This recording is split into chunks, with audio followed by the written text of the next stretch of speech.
Students, आज एक छोटा सा प्रैक्टिकल करते हैं। ओके, देखिए अपनी इस फिंगर को आप ध्यान से देखिए। राइट, अब आप क्या करेंगे, एक बार इसे राइट आई से देखिए और एक बार इसे लेफ्ट आई से देखिए। ये प्रोसेस आप 2-3 बार रिपीट कीजिए। आपको अपनी जो फिंगर है उसकी पोजीशन चेंज मिलेगी। राइट, इस प्रैक्टिकल को पहले आप करके देखिए। ओके, अब आप ये सोचेंगे कि जो पोजीशन तो हमने उसको फिक्स किया हुआ है, पोजीशन चेंज क्यों हो रही है? तो इस बार इसके साथ आप बैकग्राउंड को देखिएगा। एक बार राइट आई से देखिए, एक बार लेफ्ट आई से देखिए, बारी बारी से इसे कंटिन्यूसली देखिए और बताइए इसकी position with respect to background change हो रही है या नहीं हो रही है। ठीक है, और जिनको चेंज नहीं नजर आ रही है वो तो अपना वीडियो ऑफ करके बैठ जाए, आराम करें। राइट, लेकिन जिनको शिफ्टिंग नजर आ रही है ये वीडियो उनके लिए है। राइट, एक बार देखेंगे राइट आई से, एक बार देखेंगे लेफ्ट आई से बेटा। ओके, तो ये जो ऑब्जेक्ट है, दिस ऑब्जेक्ट, इसकी पोजीशन चेंज हो रही है विद रिस्पेक्ट टू बैकग्राउंड। यही जो आपका ऑब्जेक्ट की बैकग्राउंड के रिस्पेक्ट में जो पोजीशन चेंज हो रही है, इसी चेंज को हमने स्टडी करना है। Okay, myself K Gupta, your physics teacher, and today we will discuss about parallax. तो बच्चों, इस छोटे से प्रैक्टिकल में हम क्या देख रहे थे, ये हमारा था ऑब्जेक्ट। राइट, और इसको हम एक बार यहां से देख रहे थे, एक बार यहां से हम देख रहे थे। चलिए, ये हमारी लेफ्ट आई थी, ये हम राइट आई थी। एक बार हम लेफ्ट से देख रहे थे, एक बार हम राइट से देख रहे थे। जब लेफ्ट से हम देखेंगे तो ये इसके बैकग्राउंड में हमें ये नज़र आएगा, और जब राइट से हम देखेंगे तो इसके बैकग्राउंड में हमें ये नज़र आएगा। तो ये जो पोजीशन चेंज हो रही हैं, बैकग्राउंड की जो पोजीशन चेंज हो रही हैं, ठीक है ना, यानी ऑब्जेक्ट की जो पोजीशन चेंज हो रही है with respect to background, that is called parallax. बेटा ध्यान दीजिएगा, इसी को हम पैरेलैक्स बोलते हैं, यानी कि change in position of the object. लिख देता हूं मैं यहां पर, ये देखिएगा, change in position of object with respect to background is called parallax बेटा।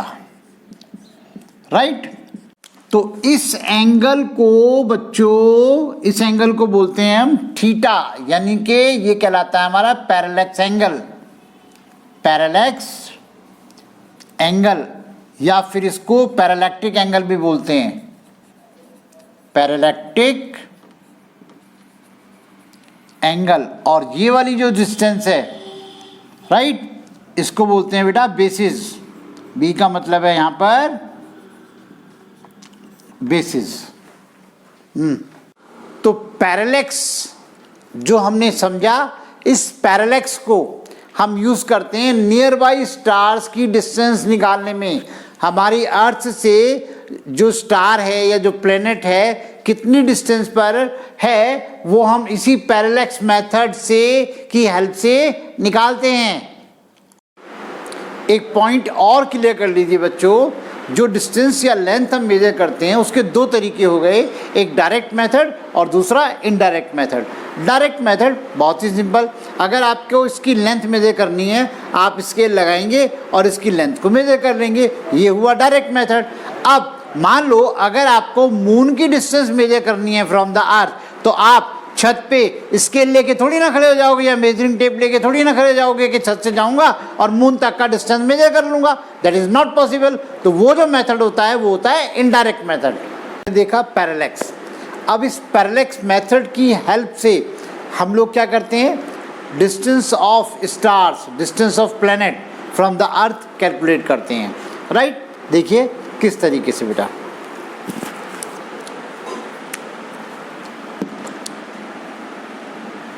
ये सन है और इसके चारों तरफ अर्थ जो है वो चक्कर लगा रही है। राइट, मान लीजिए इसको अर्थ ले लीजिए आप। राइट, ए पॉइंट ये लीजिए और बी पॉइंट यहाँ लीजिए। तो पर्टिकुलर एक इंस्टेंट पर हमने अर्थ को यहाँ को दिखाया है, ठीक है बेटा। और एक आप स्टार जो है ये ले लीजिए एन, एन है आपका नियर बाय स्टार, ओके बच्चों, एन है नियर बाय स्टार।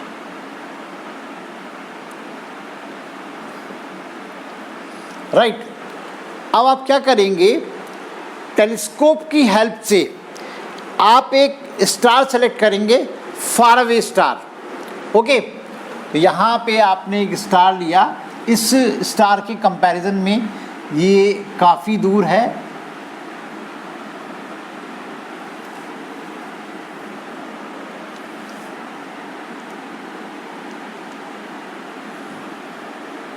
राइट, ये आपने स्टार लिया, ध्यान रहे इसके कंपैरिजन में काफ़ी दूर है, और टेलीस्कोप की हेल्प से आपने इस एंगल को मेज़र किया, राइट, ये वाला, और ये एंगल आपका वही होगा जो ये एंगल है, राइट। अब आपने क्या किया, आफ्टर 6 मंथ्स आप वहीं पर आकर के खड़े हो गए। ध्यान रखिएगा, 6 महीने बाद हमारी अर्थ सन के चारों तरफ जो चक्कर लगाती है वो 1 साल में पूरा करती है, यानी 12 मंथ्स में, यानी कि 365 डेज में, राइट। 6 मंथ्स के बाद आप वापस वहीं आकर के खड़े हो गए, दैट मीन्स आप यहाँ पर आ गए। अब कुछ बच्चों को सरप्राइज लग रहा होगा कि सर आपने कहा वहीं आकर के खड़े हो गए, राइट, तो वहीं का मतलब तो यहाँ हुआ, लेकिन बेटा ध्यान दीजिएगा, अर्थ तो अपनी जगह घूम रही है इस तरीके से, और जब अर्थ घूम रही है तो 6 मंथ्स के बाद यहाँ मिलेगी, डायमेट्रिकली अपोजिट डायरेक्शन में ये आपको मिलेगी इस तरीके से, ये आपका यहाँ पे सन है, ओके। अब वापस आपने उसी स्टार की हेल्प से फिर एंगल मेजर किया, ये स्टार है आपका यहाँ पे, राइट। अब आप यहाँ को फिर आपको प्रॉब्लम आएगी कि ये स्टार जो हमने लिया था फार अवे स्टार, ये तो यहाँ पे है, अब ये यहाँ पे कैसे आ गया। देखिए बेटा, इस चीज़ को समझिएगा, फील करिएगा, समझना और फील करना दोनों ज़रूरी हैं, ओके। कैसे कि जो बहुत दूर की चीज़ें होती हैं या इन्फिनिटी पे होती हैं, राइट, उनसे जो रेज आती हैं वो पैरेलल रेज होती हैं। तो ये जो हमारा फार अवे स्टार है, इससे जो रेज आ रही हैं वो पैरेलल आ रही हैं। इस बात को आप ऐसे भी समझ सकते हो कि जैसे आप ट्रेन में बैठे हैं, तो ट्रेन जब दौड़ रही होती है तो पोल या जो ट्रीज होते हैं वो फटाफट ऐसे क्रॉस करते हैं एकदम से, आपने देखा होगा, ठीक है ना। लेकिन वहीं दरवाजे पे आप खड़े होके जब सनराइज, सनसेट या मून को देख रहे हैं, तो आधे घंटे बाद भी आपको वो मून वहीं पर नज़र आएगा। दैट मीन्स दूर की जो चीज़ें होती हैं, ठीक है ना, वो हमारे साथ साथ, हमें ऐसा लगता है कि साथ साथ चल रही हैं। तो यहाँ जो हमारा स्टार है, अगर हम यहाँ खड़े हैं तब भी ये सीधा नज़र आएगा, और अगर हम यहाँ खड़े हैं तब भी ये हमें सीधा नज़र आएगा। क्या रीज़न है कि जो हमारा स्टार है वो बहुत दूर है। इस चीज़ को आप थोड़ा सा फील करने की कोशिश कीजिएगा, आपको एकदम क्लियर हो जाएगी, राइट। तो यहाँ पे जब आप एंगल लेंगे तो एंगल की पोजीशन ये है बेटा, यानी यहाँ पे एंगल हुआ θ2 और यहाँ पे ये आपका θ2 हुआ बेटा, ठीक है। एक बात और ध्यान रखेंगे, यहाँ से यहाँ तक का डिस्टेंस है 1 AU, और यहाँ से यहाँ तक का डिस्टेंस भी है आपका 1 AU, ठीक है। तो अब आप देखिए, यहाँ पर हमें निकालना है अर्थ से ये नियर बाय स्टार कितनी डिस्टेंस पर है, ओके। तो हम फॉर्मूला लेंगे, angle equal to arc upon radius. तो एंगल आपका हो गया θ1 प्लस θ2, और आपका आर्क का मतलब है, ये देखिएगा, जैसा कि मैंने आपको पहले बताया था, यहाँ तो डायग्राम में आपको बहुत बड़ा एंगल आपको नज़र आ रहा है θ1 प्लस θ2, लेकिन ये जो है कंपैरेटिवली छोटा एंगल होता है, ठीक है ना। अगर आप उसी हिसाब से इस डायग्राम को देखना चाहेंगे तो मैं थोड़ा कोशिश करता हूँ। इसको आप सेंटर मानेंगे और ये बहुत बड़े एंगल का एक छोटा सा पार्ट होगा इस तरीके से, ऐसे करके, राइट। ये पूरा सर्कल आप मान सकते हैं। तो इस डिस्टेंस में जो लेंथ ऑफ आर्क है और ये जो स्ट्रेट लेंथ है ये अप्रॉक्सीमेट बराबर कंसीडर की जाएंगी। ये बात मैं आपको पहले ही समझा चुका हूँ। तो यहाँ पे आपका आर्क की सिचुएशन हो गई ट्वाइस ए यू और रेडियस है यहाँ पर आपका ए एन, राइट। तो ए एन यहाँ पे क्या है लिख देता हूँ मैं, a n distance of star from earth, right. तो यहाँ पर हमारे पास डिस्टेंस ऑफ स्टार आ जाएगी a n is equal to twice a u upon θ1 plus θ2। इस तरीके से आप नियर बाई स्टार की डिस्टेंस फाइंड आउट कर देते हैं। यहाँ मैं लिख देता हूँ डिस्टेंस ऑफ स्टार, राइट। तो अगर हमें किसी प्लेनेट या स्टार की डिस्टेंस मालूम चल जाती है तो आप उसकी हेल्प से एक चीज़ आप और कर सकते हैं। यहाँ मैं आपको दिखाता हूँ।